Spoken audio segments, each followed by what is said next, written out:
Good morning guys. So today is Friday. This is Coach Marsky, freelance trainer. So ang topic natin today is how to compute your calorie surplus. So example guys, gusto ko magpa-lean bulky.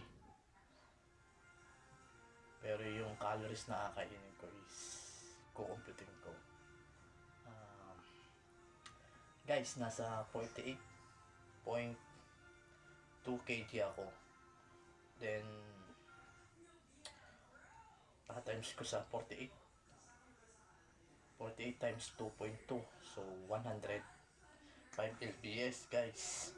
So yun yung maintenance calories, body weight in lbs and active level.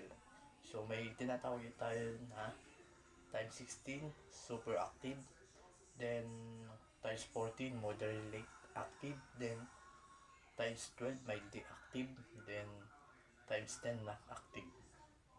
So dun tayo sa super, nasa athletes tayo. Ayan, sa athletes.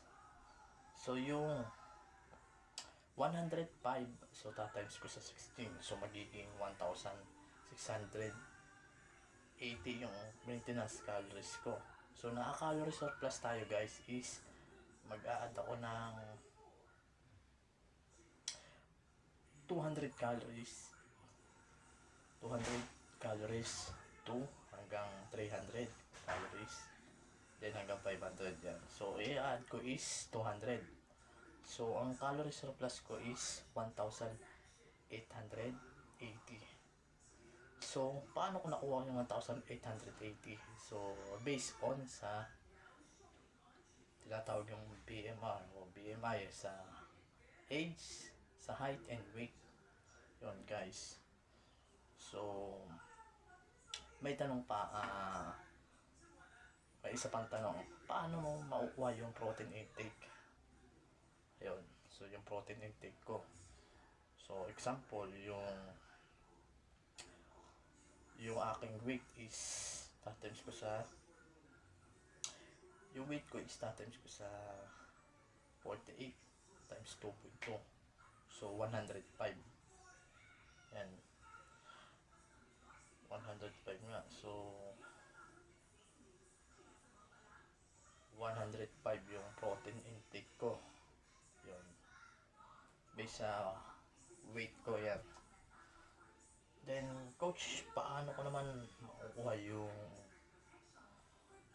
aking yung carbs ko? So 1,880 times 0.2, then equivalent na 376. Yan guys. Yung 376 na yon guys is i-divide mo siya sa 9. So ang equivalent naman niya is 41.7. Yun. So mayroon kasi tayo na 1 grams of fats is 9 grams of carbs, then so 1 grams of protein. Yeah. So yun yung aking sa carbs. Then sa fats naman, so medyo babaan ko yung aking fats guys. Medyo dapat mababa yung fats. Then mas marami yung carbs and protein. Then, kasi ang goal ko is lean bulking. So yun guys. So ito yung ginawa kong listahan, yung aking how to compute your calories, macros. Yan. Then so nandito rin yung sa carbs intake. Yan. Yan yung computation ng carbs intake. Then sa fats guys.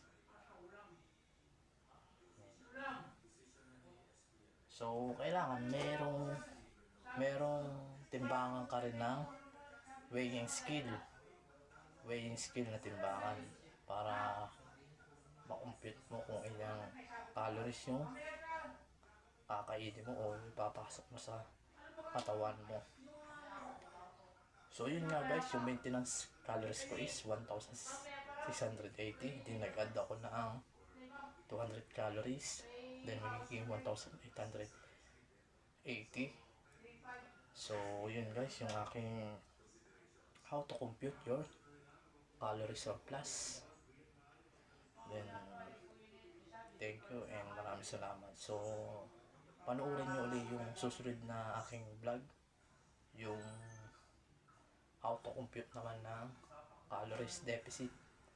So, calories deficit naman guys. So, magbabawas naman ng timbang or magkukompute ng calories then magme-maintenance. So, yun lang guys and thank you and maraming salamat sa inyo and subscribe niyo yung aking YouTube channel, Raymart Fitness Lifestyle. Stay fit and healthy and then tuloy-tuloy lang tayo sa ating fitness goals. Thank you.